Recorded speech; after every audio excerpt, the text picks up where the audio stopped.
केहू के रुबाब बहुत बात नहीं, केहू के रुबाब बहुत बात नहीं, रुआ के हंसा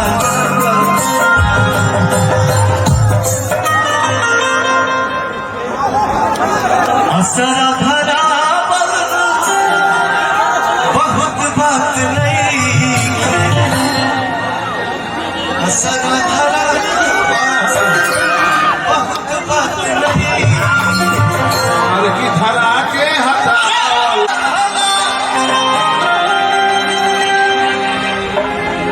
अब हमें कलाई तो दिल सिहरा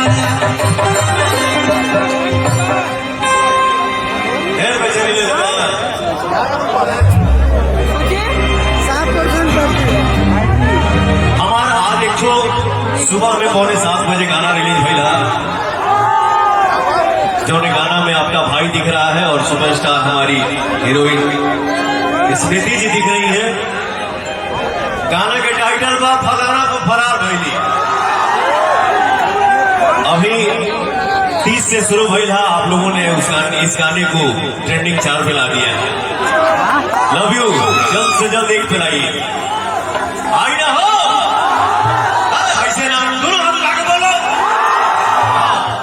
वही गाना लगाओ अभी।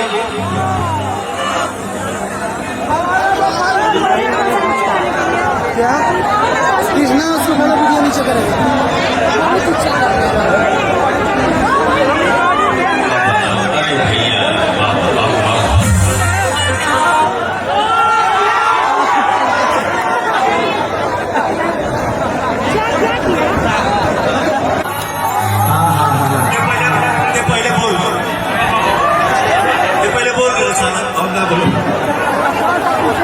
अजियरा जुड़ा कमल बहुत बात हो,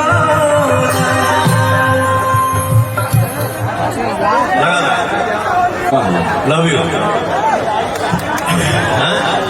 चाची का बड़ी अरे ठीक है, चाची का पीछे इनका एक जो बोलते हैं मुझे बहुत अच्छा लगता है, आप वो भी अच्छा लगेगा ऐसा मैं उम्मीद करता हूँ। तो बताओ हमारे भाई को काटा लगा। एक बार पहले आप लोग ताली बजा दीजिए और उसके बाद बिल्कुल शांति से सावधान की मुद्रा में खड़ा रहिए, नहीं तो मैं मानसिक रूप से संत आदमी हूँ, मुंह से कुछ उल्टा सीधा निकल जाएगा और पड़ जाएगा। पवन जी आप गा रहे थे इतना बढ़िया, हमको लगा मैं पीछे चला गया, सुन नहीं पा रहा था, इतना कर्णप्रिय। अब ये कि इस गीत का तो कोई मतलब है, लेकिन हिंदुस्तान की पब्लिक है, पता नहीं कैसा कैसा गीत हिट कर जाए, इसकी कोई गारंटी नहीं।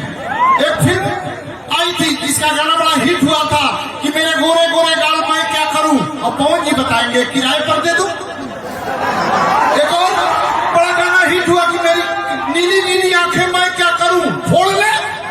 और दूसरा कोई थोड़ी बताएगा कांटा लगा चप्पल पहनकर क्यों नहीं गई थी, पत्थरों से आज मैं टकरा गया, अंधे थे। एक और गाना बड़ा हिट हुआ था जिसमें माधुरी दीक्षित 4-4 फीट जंप करके गा रही थी, मेरा पिया घर आया हो राम जी। सबका पिया अपने ही घर में जाता है, किसका पिया पड़ोस में जाता है। हाँ ज्यादा पिया होगा तो इसकी कोई गारंटी नहीं है। एक और गीत बड़ा हिट हुआ था कौन जी कि सुहाग रात है घूंघट उठा रहा हूं मैं। किसके बात पर एहसान कर रहे हो भाई, शादी तुम्हारी हुई है तो तुम्ही ना घूंघट उठाओगे। अगर तुमसे नहीं उठता है तो इस काम के लिए दीपक जी तो परमानेंट तैयार रहते हैं, ये कर सकते हैं ये काम। एक और गीत बड़ा हिट हुआ कि छत पे सोया था बहनोई, मैं तन्ने समझ के सो गई, मुझको राजी माफ करना गलती मारे से हो गई।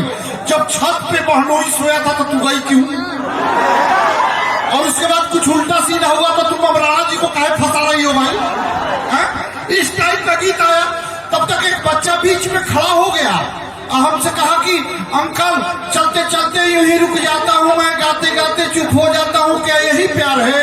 हमने कहा नहीं बेटा ये कमजोरी का लक्षण है, अभी शुरुआती दौर है, इलाज करा लो ठीक हो जाओगे, नहीं तो बाद में मर्ज बढ़ सकती है। उसके बाद एक और लड़का खड़ा हो गया और बोला कि मुन्नी बदनाम हुई। मैंने कहा बेटा तुम्हारी उम्र है, कह सकते हो कि मुन्नी बदनाम हुई।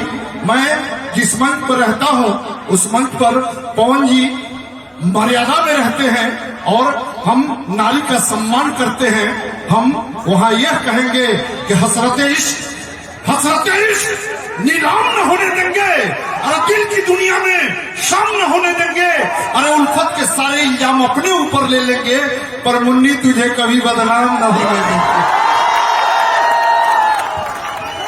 अभी आपको पता है पवन जी, मुनिया मुन्ना का जब बदनाम हुई तो क्या हुई? एक करो जब वो मैं बता दूं, तमाम आंधी तूफान आएंगी, शेर हमेशा शेर ही रहता है, हम जानते हैं। अच्छा, अभी हमने कोरोना सीरीज लिखा है।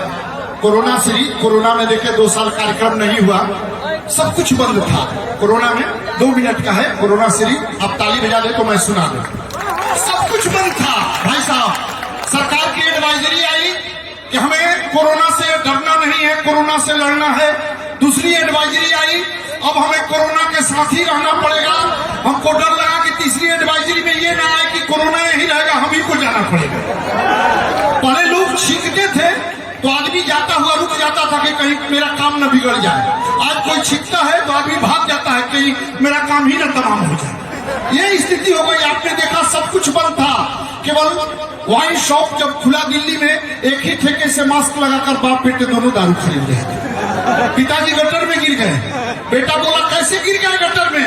उन्होंने कहा कि वो जो बना था मेन हॉल, उस पर ढक्कन नहीं था, हमने सोचा कि सोशल डिस्टेंसिंग का सर्कल है उसी पर चढ़ गिर गया। आपने देखा सब कुछ बंद था, ब्यूटी पार्लर तक बंद थे। पत्नी का मुंह बहुत भयानक दिखता था। मेरा 9 साल का बेटा हमसे कहा कि पापा नानी की याद आ रही है, चलो ना नानी के घर घूम आए। हमने कहा कि बेटा सो जाओ, पूरे देश को नानी याद आ रही है। ये स्थिति हो गई थी भाई साहब। कोरोना पर तमाम बातें हुई, तमाम धारणाएं कोरोना ने तोड़ दिया। हमारे बगल में पंडित जी झाड़ा लगा रहे थे कोरोना का मंदिर पर, लेकिन मैंने देखा कि पंडित जी को अध्यात्म से ज्यादा